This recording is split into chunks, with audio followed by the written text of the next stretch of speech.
বন্ধুরা, জীবনে কখনো হতাশ হবে না। কঠিন সময় আসবে, কিন্তু মনে রাখবে, আল্লাহ কখনো কাউকে নিরাশ করেন না। আজকের এই ভিডিওতে আমরা জানব কিভাবে আল্লাহর উপর ভরসা রেখে সামনে এগিয়ে যেতে পারি। আল্লাহ তাআলা কুরআনে বলেছেন, নিশ্চয়ই কষ্টের সঙ্গে রয়েছে স্বস্তি। সূরা আল-ইনশিরাহ 6। কখনো মনে হয় না সব পথ বন্ধ? মনে হয় স্বপ্নগুলো আর পূরণ হবে না? মনে হয় দোয়া কবুল হচ্ছে না? তাহলে আজ থেকে এই কথাগুলো মনে রেখো। 1. হাল ছেড়ে দিও না।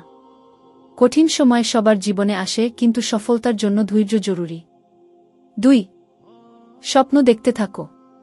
তোমার স্বপ্ন বড় হওয়া উচিত, কারণ স্বপ্নই তোমাকে সামনে এগিয়ে নেবে।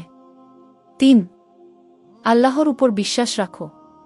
তিনি আমাদের জন্য সর্বদা কল্যাণ চান, তাই কখনো হতাশ হয়ও না। একজন মানুষ ছিল যার জীবন ছিল কষ্টে ভরা।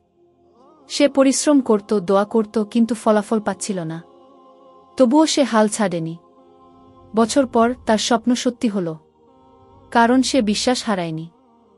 বন্ধুরা, আজ যদি তোমার স্বপ্ন পূরণ না হয়, তবে আল্লাহর উপর ভরসা রাখো। তোমার চেষ্টা, তোমার দোয়া, সব কিছুই কাজে লাগবে। শুধু অপেক্ষা করো আল্লাহর সঠিক সময়ের জন্য। ইনশাআল্লাহ একদিন সব সুন্দরভাবে হবে।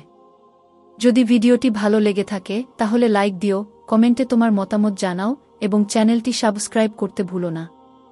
আল্লাহ কখনো কাউকে নিরাশ করেন না। পরবর্তী ভিডিওতে দেখা হবে ইনশাআল্লাহ।